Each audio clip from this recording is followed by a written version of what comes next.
What's going on, guys? Today's video is everything you need to know about Star Wars Jedi Survivor. Tons of great info ahead.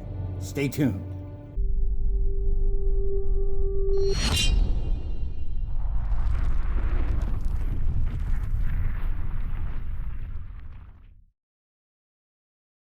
Jedi Survivor is the sequel to Jedi Fallen Order, and it takes place 5 years after the events of Fallen Order. We once again take control of Jedi Knight Cal Kestis, who has clearly become much more powerful in the last 5 years.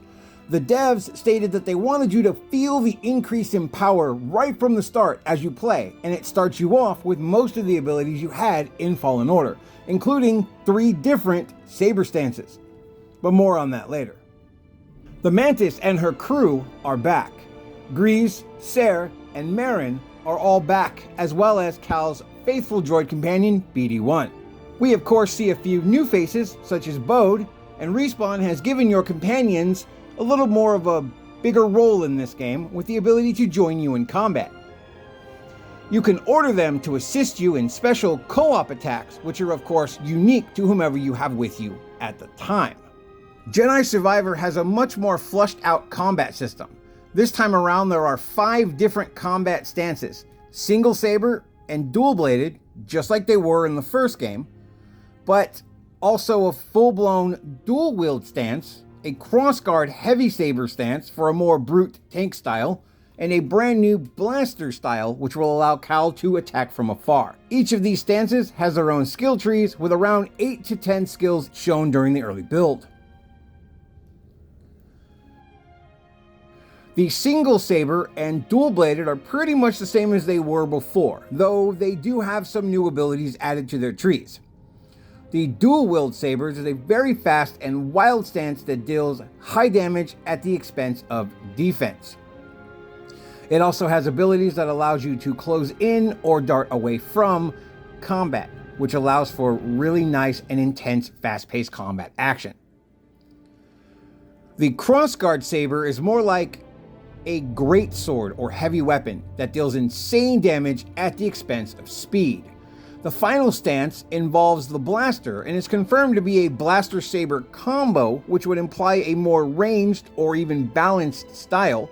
Sadly, we know very little about this other than that it exists and that apparently you need to kill enemies to regain ammo. The single, double-bladed, and dual-wield stances are available to you right at the start of the game, with the other 2 becoming available as you progress through the story.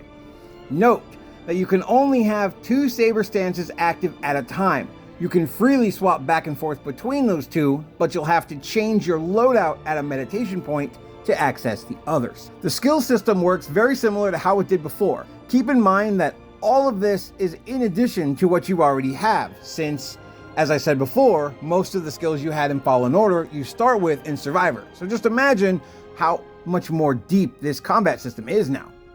Another addition to the combat in this game is the new perk system, which will allow you to slot special perk items to gain unique advantages in combat. You start out with 3 perk slots and can unlock more as you go through the game. Note that more powerful perks can take up multiple perk slots, and there are around 25 at launch, so you'll have to be picky on which you choose to use. Perks can be swapped out at any time at a meditation point, so feel free to experiment and find what works for you. All of the force powers from Fallen Order have returned, such as push, pull, and slow. However, there's also some new ones, like Force Confusion, which acts like Jedi Mind Trick and allows you to take control of an enemy and make them attack their allies. Another is Force Lift, which allows you to, you guessed it, lift enemies into the air and suspend them there. This, of course, is perfect for setting up multi-combos for a 1-2 kapow Mass Effect style. Force Slow has also been given an upgrade. It now acts as a mass AoE, slowing all enemies around you, and even has its own meter and activation via the left and right sticks. Many enemy types make a return, like troopers and bounty hunters, but we'll be getting new ones as well, such as the Bedlam Raiders, and a massive new array of freaky wildlife that wants to eat you.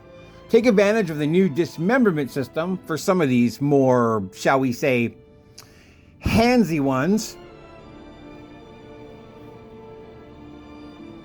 And fresh from the Clone Wars comes the battle droids, which make an appearance in Survivor as well. There are the B1 and B2 droids, as well as the BX Commandos, and even Droidicas and the IG-100 Magna Guards. Fun. The Empire has a few new ones up their sleeve as well, like the Trooper with a shield. But the scariest of which by far being the DT Sentry droids, taken straight from Star Wars Rebels. Or hell, depending on who you ask. These come in multiple different variants, from hammer type to rocket type, and need to be completely dismembered before they will stop trying to kill you. In addition to the normal climbing and jumping, we're getting a few new tricks such as a grappling hook, air dash, and even wildlife that you can tame in order to ride on.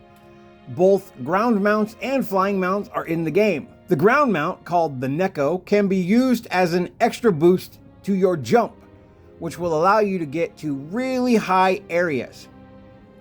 And don't worry if you find a pretty one you like, there's a stable back in Rambler's Ranch.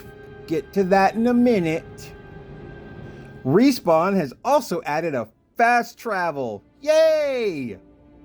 Which allows you to instantly return to any previously unlocked meditation point.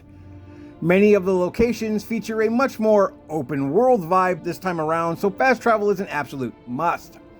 Like on the planet Kobo, which will serve as a home base for Cal throughout the game. The town of Rambler's Ranch, to be specific, as I mentioned before, which has a stable for your Neko. Also features many NPCs as well as shops to purchase new items and even hairstyles. Yep, you heard that right. Hairstyles. The customization in this game is absolutely insane, specifically compared to Fallen Order. This time around you can customize damn near everything. Cal's pants, shirt, and jacket, both style and color. But also Cal's hairstyle and beard as well. There are outfit sets in the game, of course, but you can also mix and match to truly make him look unique to you. Note that the color schemes have to be unlocked separately from the outfits themselves. You can also now fully customize BD1 with multiple colors, both primary and secondary, as well as replacement parts, such as new legs, new binocular functions, and new antennae to make him look more unique to you. On top of this, you can change the condition of said parts to make BD look more weathered and worn or shiny and pristine. This same system has also been added to your lightsabers.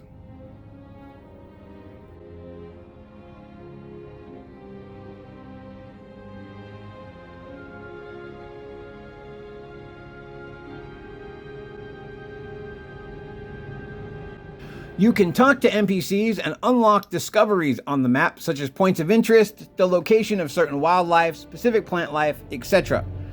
A lot of the time, the points of interest are pretty cool, such as a watchtower taken over by the Bedlam Raiders, an old mine factory, and even an abandoned mine that ends with you fighting a damn Rancor. FYI, don't let it grab you, cause yeah. Exploration is vastly more fun in Survivor and offers a much wider selection of goodies to find. Keep an eye out for these blue crystals, as they can contain health and force upgrades, skill points, and even perks.